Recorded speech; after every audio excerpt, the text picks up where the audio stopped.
my beloved Bhagwan, respected elders, and my dear students. Hearty welcome to real analysis class, theorem number 9. Okay. That Sn is sequence and Sn is also here also we are going to have positive numbers only. And here also the same condition like Cauchy's second theorem of limits, that is limit Sn plus 1 by Sn equal to L. But here we are going to observe that limit Sn is going to be 0 if the value of the limit L is smaller than 1. If the value of limit L is smaller than 1, then the limit Sn is going to be what? 0. If the value of the limit L is greater than 1, then the sequence is going to diverge. If L is smaller than 1, it converges to 0.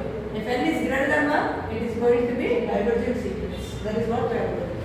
So we have taken the original statement conditions. Sn is a given sequence. All are positive. Third point, Sn by Sn limit equal to L. By definition, what is that? Given epsilon greater than 0, there exists a finite state m belongs to n such that modulus of Sn plus 1 by Sn minus L will be less than epsilon for all n greater than or equal to n.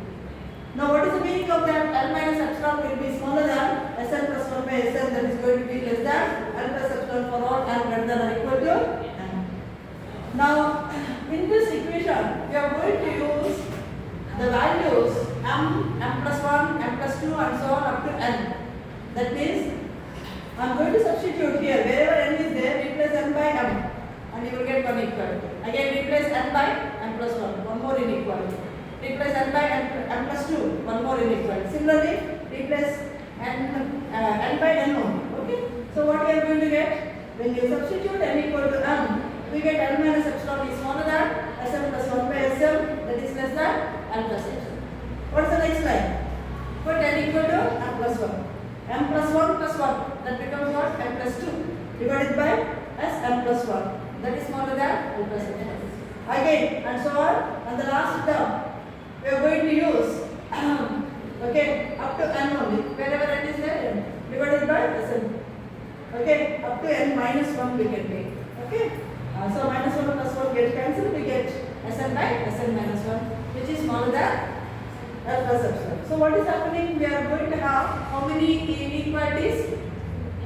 N minus m inequal. Now we are going to multiply all that.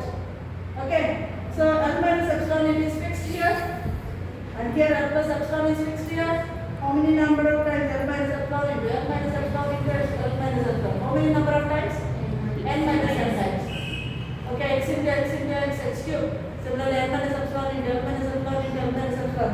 How many number of times? N minus n. So it becomes what? L minus epsilon whole to the power of n minus n.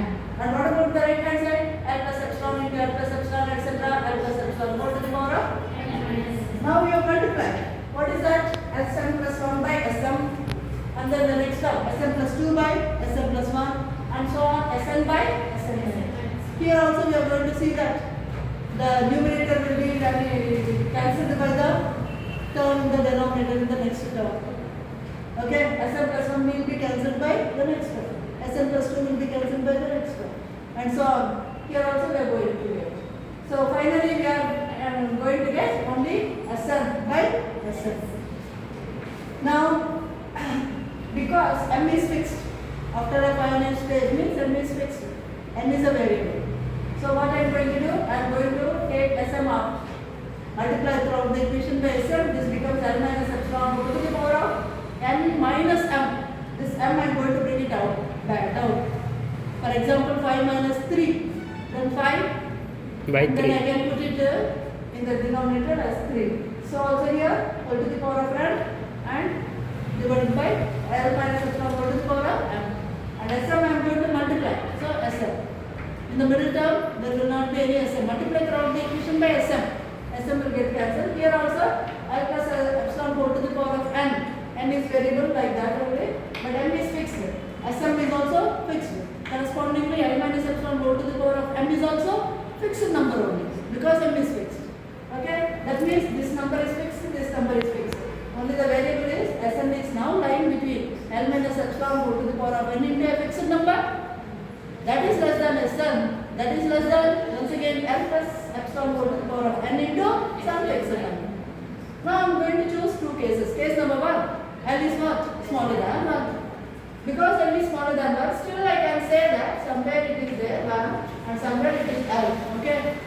You see that in the X-ray. So that's what I am going to do. I am going to add small epsilon. So this becomes what? L plus epsilon, this number.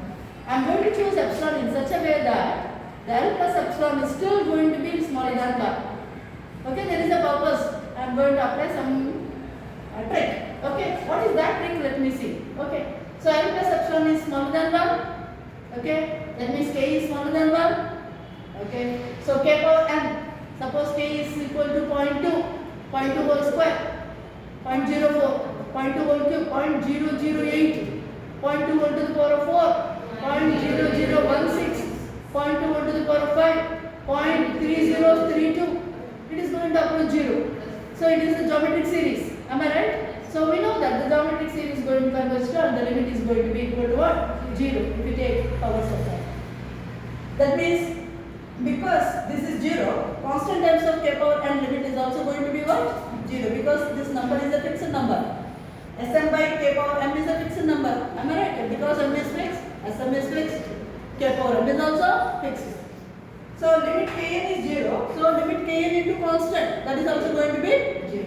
So what is happening in the right hand side? If you observe this is K power n into fixed number, this whole thing is becoming 0.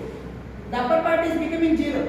Automatically by sandwich theorem, the middle is going to be what? Because Sm is they are all positive numbers. Upper one is 0.